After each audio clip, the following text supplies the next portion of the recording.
Hello everybody, welcome back to another Dinner and a Show review on the road. Just trying to adjust the camera here.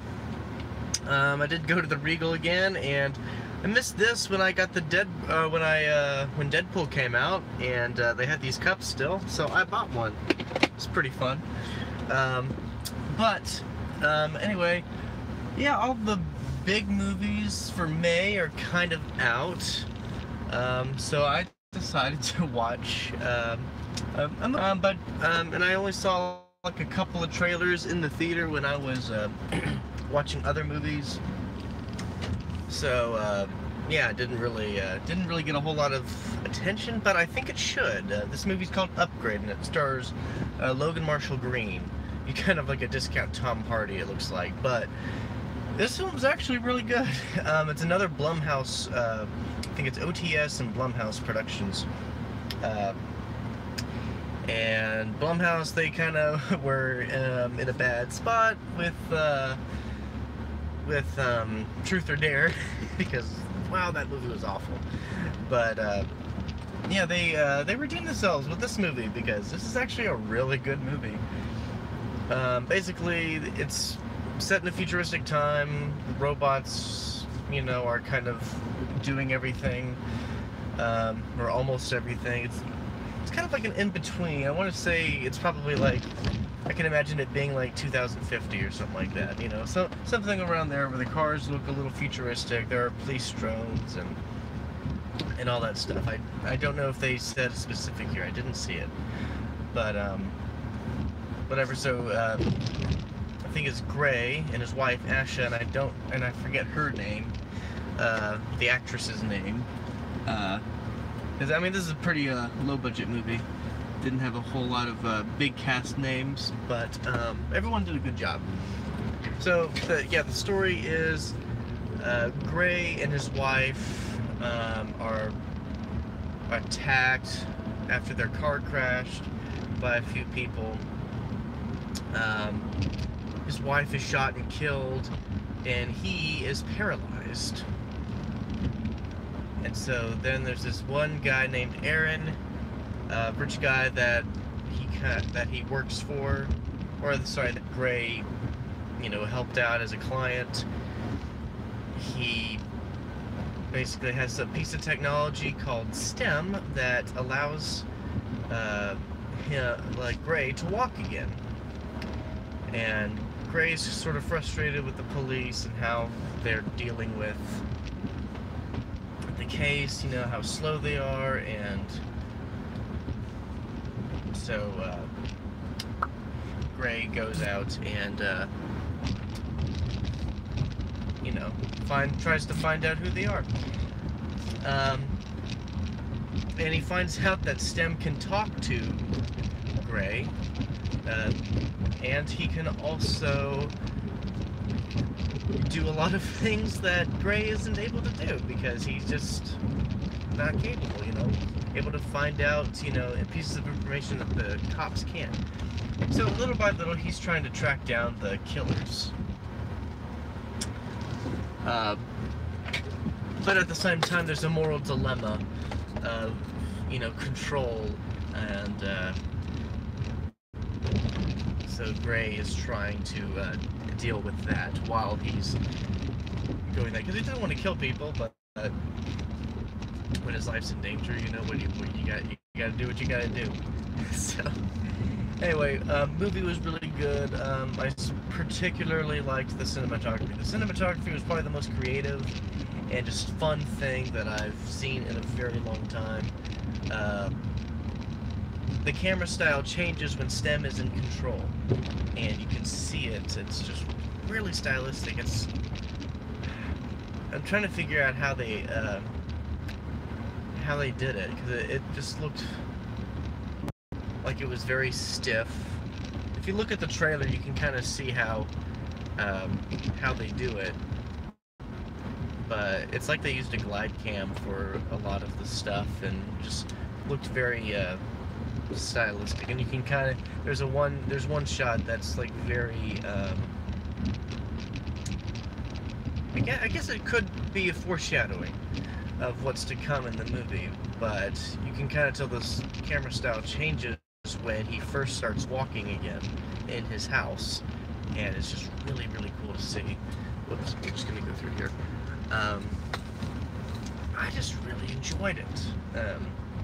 I liked the story. I liked Logan Marshall Green as Gray. He was really compelling. I mean, he did feel desperate and just hopeless, like lack of control, like he couldn't do anything because he couldn't. I mean, he couldn't even move his arms. Everything had to be done by either his mom or his house, which is, you know, they have robots in the house, or robot arms and stuff like that, you know, kind of like Alexa and Siri, when it comes to like just smart stuff. Yeah, it's just really, it's just a really smart movie. The ending isn't what I thought it would be. It was quite a surprise, and I guess looking back, you can kind of see how it all led up. So some of it it may not make sense at first, but I think by the end it'll make a lot more sense. Because I didn't really get lost watching the movie. Yeah, because there are just a couple of shots in there that sort of foreshadow what's going to happen in the end. You don't really realize that until the end actually happens. But yeah,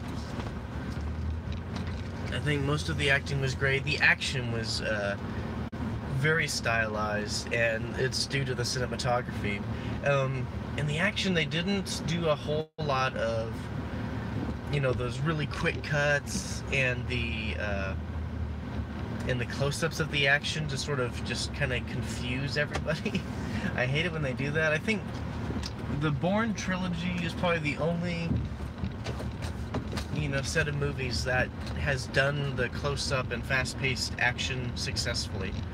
Maybe there's some others, I'm not sure, but I think, yeah, movies like John Wick, even The Last Jedi, and just a lot of people that do the wide shot action, I really enjoy that, just because I can look at the action. I can actually see what's going on. I can see every punch, every, you know, dodge, you know, just every move, and I like that. So this was a very stylized deal. And the cinematography is also in the style of STEM being in control, so it's just a little more steady and stiff, and it doesn't look natural. It's unnatural. It's so, I mean, just so it's just really, it's really cool. I'm trying to think if there was anything else that stood out. I guess a lot of it is dark, but the lighting wasn't bad. I forgot to mention this in Han Solo. A lot of the characters were not lit very well. Now in my theater, I watched it twice now. I do enjoy Han Solo, but I do recognize that, yeah, you know, I'm kind of afraid of when I buy the Blu-ray or the 4K, whatever it is, that my TV is not going to catch, is going to make all the characters dark, and I'm not going to be able to see it very well. Kind of happened with Godzilla, the 2014 movie. I really enjoyed that movie. Like, I had a blast in the theater watching it, but man, did I have a hard time watching it in theaters. Or, sorry, not in theaters. I had a hard time watching it at home. I couldn't watch it in the daytime. At nighttime, it was, well, now, true, I could adjust the TV, but, you know, that's just,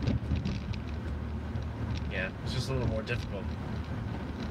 So, yeah, it's just very interesting, but, yeah, in this movie, yeah, everything was, I mean, it was dark, but there were enough lights in there to, you know, show everybody, so I didn't feel like I'm going to be struggling to see it. Yeah, this movie was really good. I don't really have a whole lot more to say about it. The soundtrack was great. a little more techy, kind of. It's not like Blade Runner-esque. I don't know. It kind of reminds me of Person of Interest, which is a show. It was a show on CBS. It's now done. It ran for 5 seasons, but that also has an AI theme to it,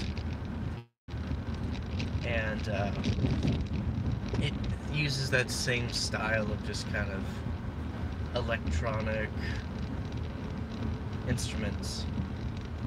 So, alright, that's what it reminded me of. Yeah, everyone did great. Visual effects were great. Loved the design of the futuristic cars. Yeah, it's a solid high 5. I would probably say that things were kind of falling into place a little too much. I'd say the pacing, I mean, it was really fast, but I think things were wrapped up a little too neatly at the end. And the ending, you know, it's probably not the ending that I was wanting, but yeah, if they make a sequel, we'll, you know, hopefully that's the, you know, if they, I hope they make a sequel if they do, because it'd be really cool to just kind of see, you know, where this movie takes, or where this movie would go, story-wise. So, that's what I got. High 5. Go see it. It's pretty cool. Unless you want to watch Action Point, which looks kind of funny. I may actually see that. Anyway, that's all I have. This is Brian, and I will see you at the movies.